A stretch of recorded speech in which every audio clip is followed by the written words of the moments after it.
أعوذ بالله من الشيطان اللعين الرجيم بسم الله الرحمن الرحيم الحمد لله رب العالمين بارئ الخلائق أجمعين الصلاة والسلام على سيد الأنبياء والمرسلين وعلى آله الطيبين الطاهرين المعصومين أما بعد کلام امیر المومنین نہج البلاغہ کے متعلق آج کا یہ سیشن اور انشاءاللہ ایام اعضاء کے بعد اب اس سلسلے کو باقاعدگی سے جاری کیا جائے گا، اور اسی حوالے سے گزارش یہ ہے آپ احباب سے کہ اگر آپ کے ذہن میں کوئی موضوع ایسا ہو نہج البلاغہ سے تو اس کو لے کے ہم نئے سال کے لیے چل سکتے ہیں۔ اور ظاہر حقیقت یہ کہ نہج البلاغہ کے موضوعات ایک بڑا دلچسپ حصہ ہے، اور ہم آج کل اس پہ کام کر رہے ہیں۔ شیخ مطہری نے نہج البلاغہ کے متعلق ایک کتاب لکھی ہے، بہت ہی مہم کتاب، چھوٹی سی کتاب ہے لیکن سیری در نہج البلاغہ اس کا فارسی میں نام ہے، اور دا گلمسز آف نہج البلاغہ انگلش میں بھی ٹرانسلیشن ہوئی ہے۔ اس میں انہوں نے ایک عنوان دیا نہج البلاغہ کی دنیائیں، اور پھر جو موٹے موٹے موضوعات انہوں نے بیان کیے ہیں وہ 14 موضوعات نہج البلاغہ کی، انہوں نے یہ عنوان دیا کہ نہج البلاغہ کی 14 دنیائیں۔ مثلا ایک دنیا انہوں نے لکھی ہے ما وراء الطبیعات، ایک یہ عام جو طبیعت یعنی طبیعت جس کو ہم کہتے ہیں، یہ جو دنیا ہے، دنیا سے بھی ما وراء کچھ چیزیں ایسی ہیں جو نہج البلاغہ میں موجود ہیں۔ اور مجھے پہلی دفعہ میں نے اس پہلو پہ، حالانکہ بہت پرانی میں نے پڑھی تھی یہ سیری در نہج البلاغہ، اور آج کل چونکہ ہم اس کی اردو جو ٹرانسلیشن ہے اس کی نئی سیٹنگ کے ساتھ کمپوز وغیرہ اور پھر پروف ریڈنگ وغیرہ کر رہا ہوں، تو اس حوالے سے اس کو یعنی دقت سے پڑھنے کا پھر موقع ملا ہے۔ بڑا ایک دلچسپ موضوع توحید کے ما وراء الطبیعہ، یعنی کچھ چیزیں ایسی ہیں کہ جو ہم اس دنیا سے سیکھتے ہیں، لیکن شیخ مطہری نے اس کو فرمایا کہ نہج البلاغہ میں یہ چیز ما وراء الطبیعہ، نہج البلاغہ میں آپ کو جناب امیر علیہ السلام کے وہ بہت سارے فرامین نظر آئیں گے، جہاں جناب امیر علیہ السلام مثلا مور کے رنگوں سے رب کی توحید کو اور رب کی عظمت کو اور اس کے علم کو اور اس کی معرفت کو بیان فرماتے ہیں۔ لیکن شہید کا یہ نظریہ ہے، اور اس میں بہت سارے انہوں نے حوالے دیے ہیں کہ جناب امیر علیہ السلام کی زیادہ توجہ جو ہے وہ اس پہ نہیں ہے کہ وہ دنیا کے ذریعے سے رب کی پہچان کرائے، بلکہ جناب امیر علیہ السلام اس چیز کو زیادہ لیتے ہیں کہ اللہ ایک ہے، اور اللہ ایک ہے یہ تعقل کو، تفکر کو اور انسانی ذہن کو بیدار کرتے ہیں جناب امیر المومنین علیہ السلام، اور پھر وہ اللہ کی قوت اور اس کو لے کے آگے چلتے ہیں۔ اور اس کے لیے وہ فرماتے ہیں کہ خود توحید میں جو ہے یہ اللہ الصمد، وہ بے نیاز ہے۔ اب بے نیازی جو ہے وہ دنیا کی ان چیزوں کے ذریعے سے، جس کو ہم عام یعنی افراد کے لیے ثابت کرتے ہیں کہ اگر مینگنیاں ہیں تو اونٹ ہے، اور اگر قدم ہے تو چلنے والا ہے، وہ اپنی جگہ پہ۔ لیکن نہج البلاغہ کا ایک پہلو جو شہید نے بیان کیا وہ یہ ہے کہ نہیں، یہ ایک کم بیان ہونے والی چیزیں ہیں۔ اور پہلا خطبہ اگر آپ نہج البلاغہ کا دیکھیں تو اس میں یہی ہے کہ الحمدللہ الذی لا یبلغ مدحتہ القائلون، اللہ وہ ہے کہ جس کی ذات کی صفات جو ہیں وہ ایک تو اس سے الگ نہیں ہیں، اور دوسرا یہ ہے کہ کوئی اس کی صفت کو بیان ہی نہیں کر سکتا۔ تو یہ ایک پہلو جو ہے وہ نہج البلاغہ کا، اور بہرحال نہج البلاغہ ایک دنیا ہے۔ نہج البلاغہ کی اس دنیا میں شہید نے جو ایک باب بنایا ہے وہ ہے تقوی، اور ان کا فرمان یہ ہے کہ سب سے زیادہ لفظ جو نہج البلاغہ میں استعمال ہوئے ہیں وہ تقوی. لیکن اس پہلو کو اگر ہم دیکھیں تو حقیقت یہ ہے، یہی چیز واضح کرتی ہے کہ نہج البلاغہ قرآن کی ایک تفسیر ہے، اس لیے کہ قرآن مجید وہ ہے جس نے ابتدا میں جو خود قرآن کی تعریف کی ہے، ذالک الکتاب لا ریب فیہ، کیا اس میں ہے؟ وہ ہے ہدی للمتقین. اس کا فلسفہ یہ ہے کہ یہ متقیوں کی ہدایت کے لیے ہے. تو گویا اگر ہم اس کو دیکھیں کہ جناب امیر المومنین کا پورا زور یہ ہے کہ کسی نہ کسی طریقے سے انسان کو اللہ سے ملا دے اور تقوی کی منزلوں تک پہنچا دے. اور یہی جناب امیر علیہ السلام کا ایک بہت بڑا اب منصب کہیے، وہ کیا ہے؟ امام المتقین. اب امام المتقین کے حوالے سے جناب امیر علیہ السلام تقوی کی راہیں بتلاتے ہیں اور تقوی کی راہوں کی مشکلات سے آگاہ کرتے ہیں. اب اگر غور کیا جائے تو تقوی ہم لے جاتا ہے خدا کی ذات تک. تقوی کی سب سے بڑی رکاوٹ کیا ہے؟ تقوی کی سب سے بڑی رکاوٹ کا نام ہے یہی دنیا. کہ انسان جو ہے، جتنی انسان کے پاس دنیا زیادہ آتی ہے اتنا ہی انسان، دنیا زیادہ ہوتی ہے اس سے مراد یہ نہیں ہوتا کہ دنیا اس کے پاس، ورنہ تو جناب اللہ کے نبی جو ہے نا جناب سلیمان معاذ اللہ، اگر دنیا بری چیز ہوتی تو پھر اللہ اپنے ایک بندے کو اور وہ بھی ایک نبی کو اس انداز میں دنیا نہ دیتا. اب اور اکثر میں سجدہ شکر میں بھی ہم یہ آخری سجدہ شکر نہیں، نماز کا جو آخری سجدہ ہوتا ہے اس کا تھوڑا سا باقی، مثلا آپ نے نماز ظہر ہو، عصر ہو، عشاء ہو، تو ان میں کم آپ نے 8 سجدے کرنے ہیں. تو احکام فقہیہ میں سے ہے کہ بہتر یہ ہے کہ آپ کا آخری سجدہ جو ہے وہ باقی 7 سجدوں سے، اس نماز کے 7 سجدوں سے تھوڑا سا طولانی ہو. خواہ اتنا ہی طولانی ہو کہ آپ ایک اضافی، مثلا باقی سجدوں میں اگر آپ صلوات نہیں پڑھ رہے تو اس میں صلوات پڑھ لیجئے، اور پھر مزید دعائیں جو ہیں وہ تو اس میں ایک دعا اکثر پڑھی جاتی ہے کہ پروردگار، جیسے خود قرآن مجید کے آیت ربنا آتنا فی الدنیا حسنہ، تو یہاں اکثر بزرگان بھی پڑھتے ہیں کہ واعف عنا فی الدنیا والآخرہ. یہ ہماری دنیا کے لیے بھی دعا ہے اور آخرت کے لیے بھی، لیکن کیا ہے؟ پہلے دنیا کے لیے، اس لیے کہ دنیا جو ہے وہ مزرعہ بنے گی اور ذریعہ بنے گی. بہرحال یہ ایک ابتدائی چیزیں جو عرض کی ہیں.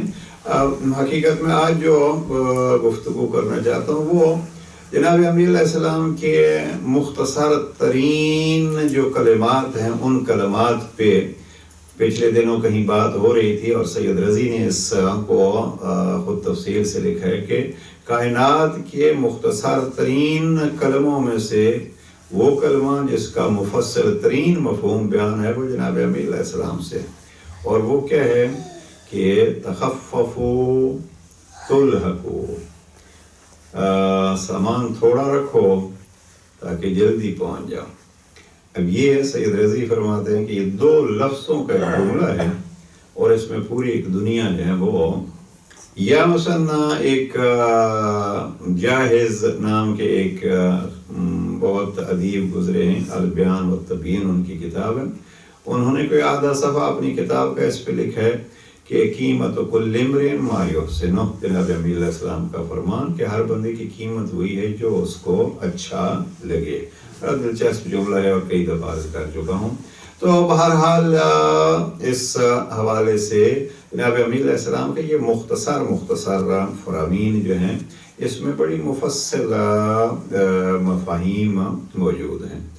آج جو عرض کرنا چاہتا تھا وہ یہ کہ اگر آپ کلمات کسار میں سے نمبر 180 کو دیکھیے تو 3 لفظ ہیں اس فرمان کے، اور جناب امیر علیہ السلام فرماتے ہیں کہ الطمع رکن معبد، یہ لالچ یا طمع جو ہے یہ ہمیشہ کی غلامی ہے. اب اس میں دیکھیے لفظ 3 ہے اور ایک مکمل جملہ ہے کہ اور پھر طمع کے بارے میں، لالچ کے بارے میں جناب امیر علیہ السلام کے بہت سارے اور فرامین ہیں جن کی تفصیل مقصود نہیں ہے، لیکن یہاں جناب امیر علیہ السلام کا یہ جملہ کہ یہ لالچ جو ہے یہ ایک ایسی غلامی ہے جو آپ کو اگر یہ لالچ اڑ گئی تو پھر آپ ہمیشہ کے غلام بن گئے۔ کس کے غلام بن گئے؟ اب غلامی 2 قسم کی ہوتی ہے، ایک غلامی جس کے پاس وہ چیز ہے اور بعض اوقات خود اس چیز کے غلام بن جاتے ہیں، یعنی اس چیز کے مالک کے غلام بن گئے۔ رق حقیقت میں جو ہے وہ اگر گردن میں جب کچھ حیوانات کو جب وہ گردن میں رسی ڈال کے اس میں آگے ان کو کھینچتے ہیں تو یہ گلے کی رسی سے مراد لی جاتی ہے اس سے، تو یہ لالچ جو ہے وہ گلے کی رسی ہے۔ اب اس لالچ کے اگر انسان اس غلامی میں آ گیا تو اس کا نقصان کیا ہوگا؟ وہ جتنا بھی اس کے پاس آتا رہے گا وہ کبھی بھی اس لالچ کی رسی سے نکل نہیں پائے گا۔ جتنا اس کو زیادہ ملے گا اتنا ہی اس کو اور کی خواہش پیدا ہوگی، اور بعض واقعات نقل کرتے ہیں کہ جتنی اس کی عمر بڑھے گی اتنی ہی اس کی وہ لالچ بڑھے گی۔ لہذا آج کی اس سیشن میں جو چیز عرض کرنا چاہتا ہوں، ہمیں دیکھنا یہ ہے کہ لالچ ایک ہے انسان کی محنت، ایک ہے لالچ۔ آیا اس میں فرق کیا ہے؟ ہم سب کوشش کرتے ہیں اور کوشش کرنا چاہیے۔ اب اس کا مقصد کیا ہے کہ انسان اگر جناب امام محمد باقر علیہ السلام سے کسی نے کہا تھا کہ آپ بڑھاپے میں امام اپنے کھیتوں میں باغبانی کر رہے تھے یا کشاورزی کر رہے تھے، اور اس نے یہ جملہ کہا تھا کہ آپ معاذ اللہ جو ہے آپ کی لالچ اس عمر میں بھی ختم نہیں ہوئی۔ امام نے فرمایا تھا کہ کسی نے بوئے ہم نے اس سے پھل کھائے، ہم کاشت کریں گے تو کوئی اس سے پھل کھائے گا۔ اور یہی ایک حدیث بھی میں کہیں دیکھ رہا تھا ان دنوں میں، جناب امام حسن مجتبی علیہ السلام کی وہ حدیث کئی دفعہ میں نقل کر چکا ہوں کہ زندگی میں رہو تو ایسے رہو جیسے آپ کو ہمیشہ رہنا ہے، اور اگر آخرت کے لیے تیار رہو تو ایسے رہو۔ بعض نے یہ بھی لکھا ہے کہ یہ خود جناب پیغمبر اکرم کا فرمان ہے۔ بہرحال زیادہ جو ہے نقل کیا جاتا ہے امام حسن مجتبی علیہ السلام سے۔ اب اگر اس کو پہلے ایسے کو دیکھیے کہ دنیا میں یوں رہو جیسے ہمیشہ رہنے، تو کیا یہ لالچ نہیں ہے؟ نہیں، لالچ کی مثال جو ہے وہ دیتے ہیں کہ لالچ یہ ہے کہ انسان دوسروں کے پاس جو چیز دیکھتا ہے وہ اس میں ہوتا ہے کہ یہ بھی میری ہونی چاہیے۔ ایک ہے کہ یہ میری ہونی چاہیے، ایک یہ ہے کہ یہ بھی میری ہونی چاہیے، یعنی دوسرے کی ہو نہ ہو میری بہرحال ہونی چاہیے۔ ایک یہ نہج البلاغہ کی اسی جملے کے ضمن میں ابن ابی الحدید نے کافی تفصیلی واقعات لکھے ہیں۔ ایک اشعب نام کا جو ہے وہ کوئی بہت ہی ایک لالچی تھا، تو اشعب کے واقعات انہوں نے لکھے اور لکھتے ہیں کہ وہ گزر رہا تھا اشعب کہیں کسی ٹوکریاں بننے والے کے پاس، تو اب وہاں کھڑا ہے اور اس کو کہتے ہیں بڑی ٹوکری بنو، تو اس نے کہا کہ میں چھوٹی بنوں یا بڑی بنوں، آپ کو اس سے کیا ہوگا؟ کہتے کیا پتا آپ کو کچھ مل جائے اور پھر بڑی ہوگی تو اس میں ممکن ہے میرے حصے میں بھی کچھ چیز آ جائے۔ یعنی اس کے چکر میں وہی تھا کہ وہ بڑی ٹوکری ہوگی تو بڑی ٹوکری میں کچھ ملے گا تو مجھے بھی اس میں سے ملے گا۔ تو یہ لالچ یہ ہے کہ دوسروں کے پاس جو ہو وہ بھی یہ ہے کہ مجھے کسی نہ کسی طریقے سے کچھ اس سے مل جائے۔ تو بہرحال یہ بڑا باریک پوائنٹ ہے کہ ہم کسی ایسے شخص کے غلام نہ بنیں جس سے ہمیں یہ لالچ ہو۔ اور ایک حدیث میں اسی ضمن میں دیکھ رہا تھا مثلا کہ اگر کسی کو لالچ پڑ جائے گی تو اس کا علم بھی اسے فائدہ نہیں دیتا۔ وہ کیوں؟ اس لیے کہ اگر اس کو لالچ ہوگی تو لالچ میں یہ ہوگا کہ وہ پھر اپنی سوچنا، یہ بڑا باریک پوائنٹ ہے، لالچ اگر کسی چیز کی پڑ جائے گی تو اپنی سوچ نہیں سوچے گا، وہ اس کے بارے میں سوچے گا جس سے اس کو کچھ توقع ہے کہ وہ مجھے کچھ دے گا۔ اور یہی ہوتا ہے کہ اگر کسی کو لالچ ہو تو پھر ہمیشہ کی، یہ بھی ایک اور جگہ پہ فرمان ہے جناب امیر علیہ السلام کا کہ لالچ جو ہے وہ ہمیشہ کی غلامی، یہ فرمان ہے، ہمیشہ کی ذلت، یہ کہیں اور جناب امام کا فرمان ہے کہ یہ ہمیشہ کی ذلت ہے. اگر کوئی لالچی ہو جائے گا تو ہمیشہ ذلیل ہی رہے گا. کیوں؟ اس لیے کہ وہ سب کچھ ہونے کے باوجود جس سے اس کی کوئی توقع ہے، اور ممکن ہے وہ توقع اس کی بے جا ہو، اس کو ضرورت نہ ہو، تو اگر ایسا فرد ہے تو وہ پھر اس کے سامنے جھکتا ہی رہے گا. تو اگر کوئی صاحب علم ہے اور اس کو بھی لالچ ہو جاتی ہے، ہم نے پریکٹیکلی دیکھا ہے، اس دور میں دیکھا ہے کہ اگر کوئی شخص جو ہے وہ کسی سے لالچ ہوتی ہے تو پھر وہ ایک تو حق کے مطابق سوچ نہیں سکتا. اس کی سوچ میں بھی پھر یہی ہوتا ہے کہ میں فلاں سے کیسے استفادہ کر سکتا ہوں، کچھ کیسے حاصل کر سکتا ہوں. اور جب اس کی سوچ ہی ہوگی کہ میں نے خدا کے بجائے اس شخص کے لیے کچھ ایسا اہتمام کرنا ہے، وہ خوش ہوگا تو مجھے کچھ ملے گا، تو یہ اس علم سے بھی اس کو حقیقت میں فائدہ نہیں اٹھانے دے گا. اب اس میں سب سے بڑی لالچ کیا ہوتی ہے؟ سب سے بڑی لالچ جو ہے وہ یہی اسی دنیا کی ہوتی ہے. دنیا کی زندگی کی لالچ بھی ہوتی ہے. اور میں سمجھتا ہوں کہ شاید یہ جو شہادت جیسے عظیم مرتبہ انسان اگر سمجھے تو دنیا کی ایک زندگی ہے مختصر، ایک زندگی ہے کہ اگر انسان اسی زندگی کو اللہ کی راہ میں دے دیتا ہے تو وہی زندگی دائمی بن جاتی ہے. لیکن اب کیا ہے، ہم اگر اپنی زندگی، اپنی مختصر سی عمر کو بچانا چاہتے ہیں، اپنی جان بچانا چاہتے ہیں، تو کبھی جو ہے وہ اپنی جان بچانے اور اس فکر میں رہنے والا کبھی شہادت کے مرتبے پہ فائز نہیں ہوگا. لیکن جو اپنی جان کو قربان کرتا ہے، اور اس کے لیے ضروری ہے دو چیزیں. ایک یہ ہے کہ اس کو ہم یہ سمجھیں کہ یہ ہمیں جو کچھ ملا ہے یا کسی اور کو کچھ ملا ہے، دینے والا کوئی اور ہے. یعنی ایک پوائنٹ جو ہے وہ لالچ سے بچنے کے لیے یہ سامنے رکھنا چاہیے کہ ہم جس سے توقع رکھتے ہیں کہ وہ ہمیں دے گا، وہ ہمیں سیراب کرے گا، اس سے ہمیں بہت کچھ ملے گا، تو یہ ذہن میں رکھنا چاہیے کہ دینے والا کوئی اور ہے اور وہ دینے والا اللہ ہے. جب یہ یقین ہو کہ دینے والا اللہ ہے تو پھر ہماری توجہ اللہ کی طرف رہے گی. جس نے، میں کل پرسوں کہیں عرض کر رہا تھا، دعا نمبر 13 صحیفہ سجادیہ کی ایک جملہ امام فرماتے ہیں، پروردگار ہمیں اس کے دروازے پہ نہ بھیج جس کو آخر میں مانگنے کے لیے تیرے دروازے پہ آنا پڑتا ہے. بہت خوبصورت جملہ ہے. اس کے دروازے پہ نہ بھیج جس کے دروازے، وہ جو آخر میں تیرے دروازے پہ آتا ہے. تو اس حوالے سے ہمارا یہ عقیدہ اگر مضبوط ہو جائے کہ دینے والا کوئی اور ہے. اور دوسری چیز، اب دینے والا جب دیتا ہے تو پھر دے بھی دیتا ہے، کبھی لیتا ہے تو کس انداز میں. ہم تو آج کل جو ہے آپ یہ دیکھیے پاکستان میں جو سلسلہ یہ سیلاب کا آ گیا، تو کیسے کیسے لوگ جو ہیں وہ بیچارے سارا کچھ اپنی زندگی کی جمع پونجی جو ہے وہ لٹا بیٹھے ہیں.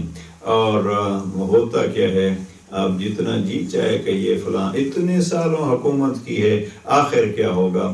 وہی ہوگا فلاں کے پہلو میں اس میں قبر ملی. یہ کس نے واقعہ نقل کیا ہے عجب لگا کہ اسی ضمن میں کہ دو شخص جو ہیں وہ، ایک بالکل کسی غریب کا بیٹا اور ایک بڑے بادشاہ کا بیٹا، دونوں قبرستان گئے. اور وہ جو شاہ کا بیٹا تھا، اب تو خیر وہ شاہوں کے قبرستان میں غریبوں کو جگہ ہی نہیں ملتی، یہ بھی دور آ گیا. لیکن یہ کہ وہ شاید شاہ کے قبر کے ساتھ گدھا کی بھی قبر ہوگی، تو دونوں بیٹھے اپنے اپنے باپ کی قبر پہ.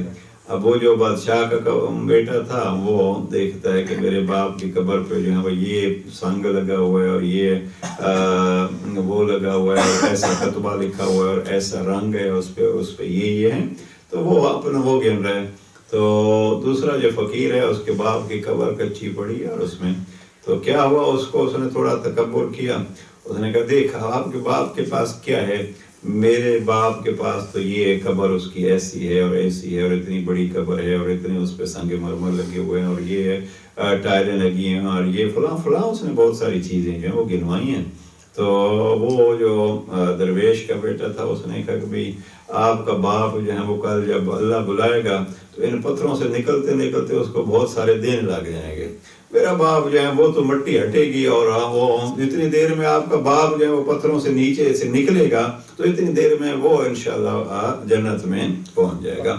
حقیقت یہ ہے کہ ہم نے اس وقت جو ہے یہ سلسلہ بھی کر دیا ہے کہ ہماری قبروں پہ بھی وہ حقیقت میں یہ ہوتا ہے کہ ہم سمجھتے ہیں کہ بس یہی ہماری عزت کا سبب ہے۔ خلاصہ کلام یہ ہے کہ اگر ہمیں یہ یقین ہو جائے کہ یہ سارا کچھ دینے والا کوئی اور ہے تو پھر اسی اور سے ہی رابطہ ہوگا، اور یہی ہے وہ اللہ جو دیتا ہے، سب کچھ وہی دیتا ہے۔ تُعِزُّ مَن تَشَاءُ وَتُذِلُّ مَن تَشَاءُ، عزت بھی وہی دیتا ہے اور ذلت بھی اس سے دوری کی وجہ سے ہوتی ہے۔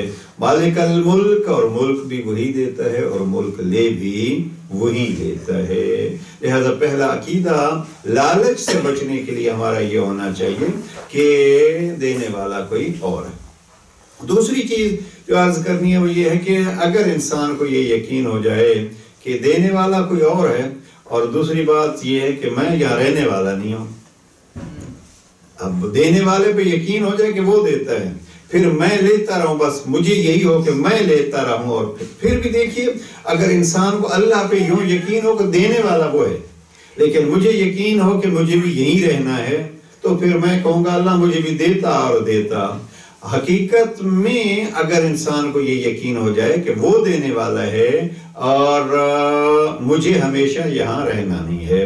دوسرا فرمان جو میں نقل کرنا چاہتا تھا جناب امیر علیہ السلام کا، وہ نہج البلاغہ کے کلمات کثار ہی میں سے نمبر 133 ہے، 133 کو اگر دیکھیے تو اس میں جناب امیر علیہ السلام فرماتے ہیں کہ یقین کیجئے دنیا کیا ہے، دار و ممر لا دار و مکر یا مکر، یہ دنیا جو ہے وہ گزرگاہ ہے، یہ رہنے کی جگہ نہیں ہے۔ اور اب اگر دنیا جو ہے وہ رہنے کی جگہ، اور پھر امام نے یہ فرمایا کچھ ایسے ہوتے ہیں کہ اس دنیا میں رہ کے خود کو خرید لیتے ہیں، کچھ ایسے ہوتے ہیں جو دنیا میں رہ کے خود کو بیچ دیتے ہیں۔ اب یہاں جو خرید لیتے ہیں وہ کون ہوتے ہیں؟ جو لالچ سے بچ جاتے ہیں، انہوں نے گویا خود کو خرید لیا ہے۔ اور جو کسی چھوٹی سی چیز کے کسی بزرگ نے حوالہ لکھا ہے، بعض اوقات جو ہے وہ انسان ایک چائے کی پیالی بھی ہو، اس کی قیمت کیا ہو جاتی ہے؟ چائے کی پیالی، ایک سگریٹ، اور یہ عادت، ان چیزوں کی وجہ سے دوسروں کا وہ غلام بن جاتا ہے اور دوسروں کی تابعداری شروع کر لیتا ہے کہ مجھے یہ حاصل ہو جائے۔ اب اگر وہ یہ سمجھے کہ دینے والا اللہ ہے، میں یہاں کتنے دن رہنے والا ہوں کوئی پتہ نہیں ہے، جب یہ دونوں چیزیں جمع ہو جائیں گی کہ میں تو یہاں آیا ہوں، اس لینے والے سے پھر کیوں نہ ایسی چیز لے لوں کہ جو ہمیشہ ہمیشہ میرے ساتھ رہے۔ اور یہی اللہ کا بھی وعدہ ہے اور اس کا اعلان بھی ہے کہ ان تقرضوا اللہ، اگر آپ اللہ کو قرضہ دے دیں گے تو پھر یہ ہے کہ آپ کو کئی گنا ملے گا۔ کب ملے گا؟ جب آپ کی ضرورت ہوگی تو وہ اللہ آپ کو عطا فرمائے گا۔ تو یہ ساتھ دوسرا عقیدہ یقین کر لینا چاہیے کہ یہ دنیا یہاں ٹھہرنے کی جگہ نہیں ہے، یہ دنیا جانے کی جگہ ہے۔ اس دنیا میں ہم نے سب سے بڑی چیز کون سی خریدنی ہے؟ ہم تو اس چکر میں ہوتے ہیں میں یہ خرید لوں اور میں وہ خرید لوں۔ امیر المومنین اس فرمان کے مطابق یہ ارشاد فرما رہے ہیں کہ سب سے بڑی چیز جو آپ کو خریدنی ہے وہ خریدنا ہے اپنے آپ کو۔ اور میں جب اس فرمان کو پڑھ رہا تھا تو گویا اس فرمان جناب امیر علیہ السلام کا ایک مصداق خود جناب امیر علیہ السلام ہیں کہ جب شب ہجرت اس انداز سے وَمِنَ النَّاسِ مَن يَشْرِي نَفْسَهُ ابْتِغَاءَ مَرْضَاتِ اللَّهِ، کچھ ایسے ہوتے ہیں جو اللہ کی رضا خرید لیتے ہیں، یعنی انہوں نے اپنی جان کی قیمت جو ہے وہ بڑی خوب لگائی ہے اور وہ اپنی جان نہ بیچ کے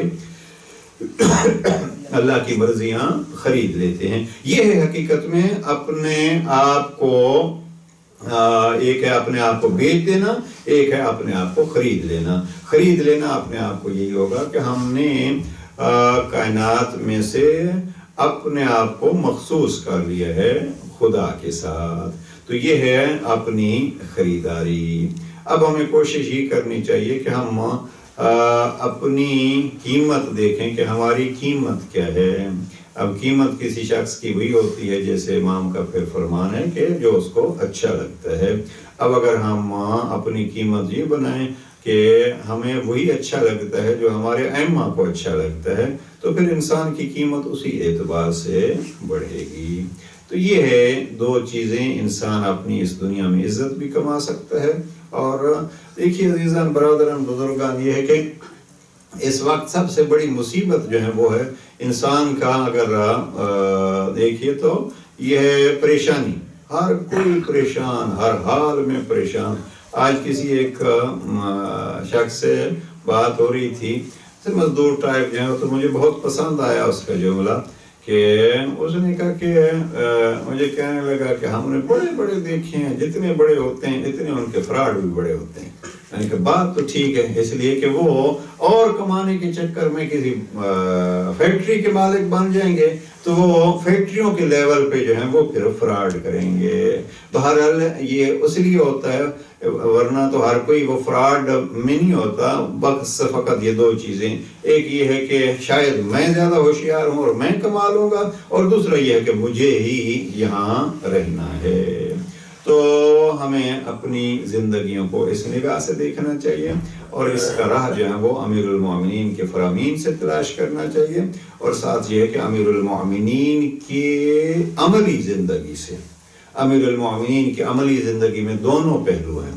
جب ہم دیکھتے ہیں کہ امیر علیہ السلام نے اپنی عملی زندگی میں اور خود جیسے میں نے ابھی مثال دیا جناب سلیمان، وہ بھی اپنا کام کرتے ہیں اور کماتے بھی ہیں، کماتے ہیں اپنی عملی زندگی میں، لیکن یہ ہے کہ جس کو کماتے ہیں اس کو اکثر جو ہے صدقے کے طور پر دے دیتے ہیں۔ یہ حقیقت میں ہمیں یہ بتلاتا ہے کہ ہمیں یقین ہے کہ ہمیں کہیں اور جانا ہے، اس اور کے لیے ہمیں کہیں اچھا خرچ بھی کرنا ہے۔ تو یہ تھا آج کا سلسلہ اس کا، اور میں یہ چاہ رہا ہوں کہ اگر چونکہ ہم لکھتے تو ہر سیشن میں ہے، کویسچن اینڈ آنسر سیشن آخر میں ہوگا، تو بہرحال کم ہی ہوتا ہے۔ اگر آپ کے ذہن میں کچھ ایسے سوالات ہیں تو ان کو لے کے آگے چلا جا سکتا ہے۔ اور میں یہ کہوں گا کہ نہج البلاغہ کی دنیا، ہماری اس دنیا کی ضرورت دیکھیے، ایک اگر فہرست بنائیے ہماری دنیا کی ضرورتیں کیا ہیں، یا پھر یہ ہے کہ ہماری دنیا کی مشکلیں کیا ہیں۔ اب ان مشکلوں کی مشکل کشائی جو نہج البلاغہ سے ہمیں تلاش کرنی چاہیے، اور اس میں انشاءاللہ چونکہ مشکل کشا اللہ نے ان کو بنایا ہے اور ان کو ذریعہ بنایا ہے، تو یہ مشکلیں جو ہیں وہ ہمیں یقیناً اس سے نہج البلاغہ سے ملیں گی۔ اور نہج البلاغہ کے ساتھ ہمارا مسئلہ یہ ہے کہ قرآن مجید، ہم جب نہج البلاغہ کی بات کرتے ہیں تو بارہا ہی عرض کر چکا ہوں کہ قرآن مجید جو ہے اس سے مراد یہ نہیں ہے کہ ہم نہج البلاغہ کے جب بات کرتے ہیں تو قرآن مجید سے دوری، حقیقت جو ہے وہ بار بار میں کہہ رہا ہوں، اور اس میں کہ نہج البلاغہ قرآن مجید کی تفسیر کا نام ہے۔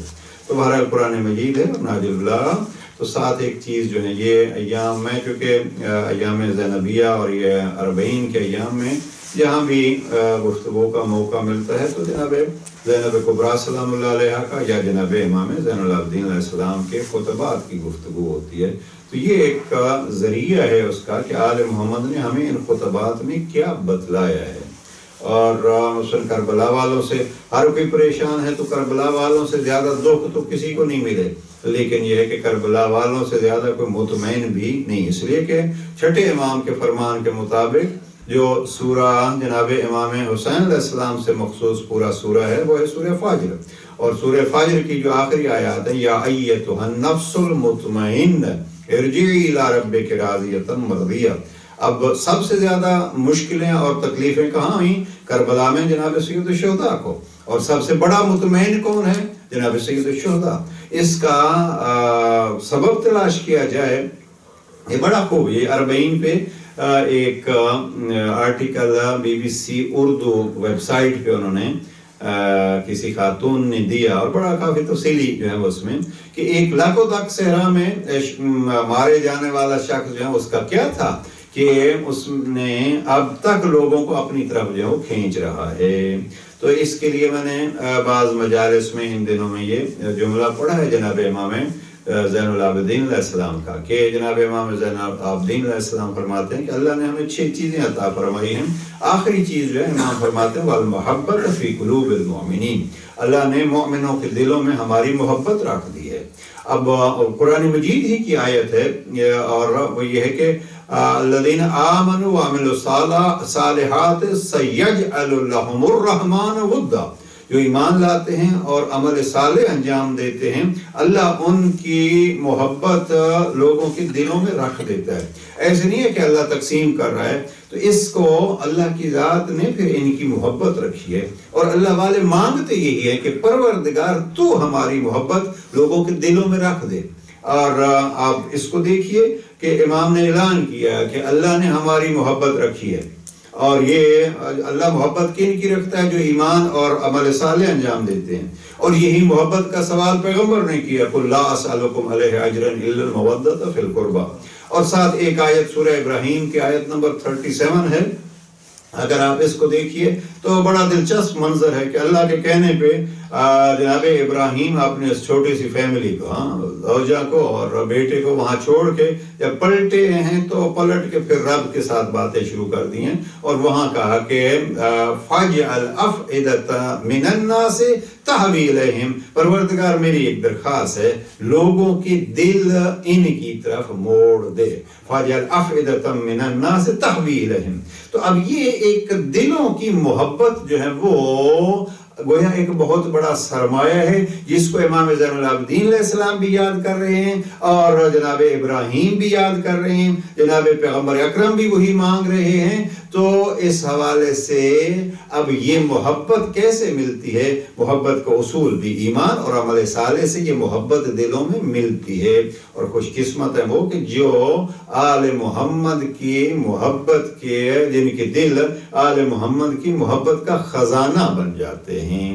اس لیے اپنے دلوں کو آمادہ کرنا چاہیے اس طرف. اور آخری بات جو عرض کرنا چاہتا ہوں، نہج البلاغہ کے ایک اصول مجھے بہت لطف آیا.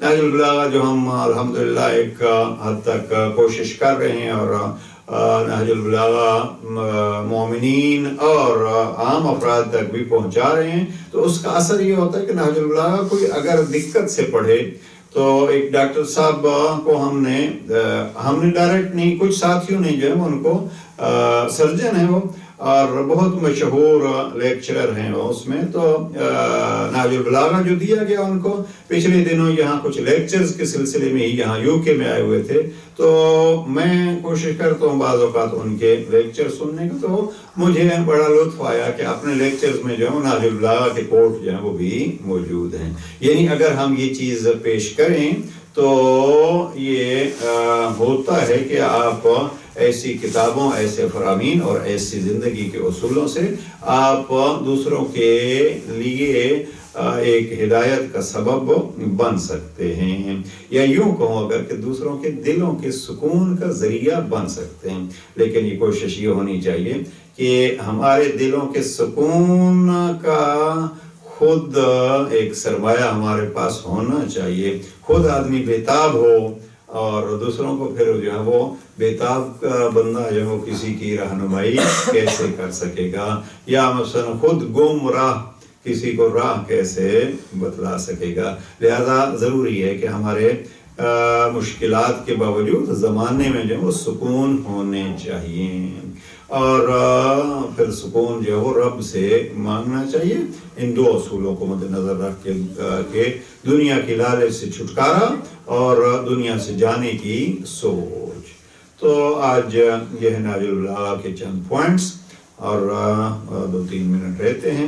ہم یہ گزارش کریں گے کہ اگر کوئی سوال ہے تو اس سوال کو بیان فرمائیے، تاکہ ہم 1-2 منٹ جو ہیں وہ سوال بھی آپ کے ریکارڈ ہو سکتے ہیں، تاکہ یہ سلسلہ جو ہے وہ ایک باقاعدہ چلے.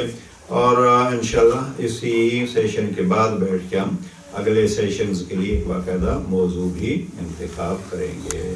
مولانا ایک سوال جو آپ نے بہترین انداز سے بتایا ہے کہ جیسے امام زین العابدین نے کہا کہ اللہ نے مومنین کے قلوب میں ہماری محبت ڈالی.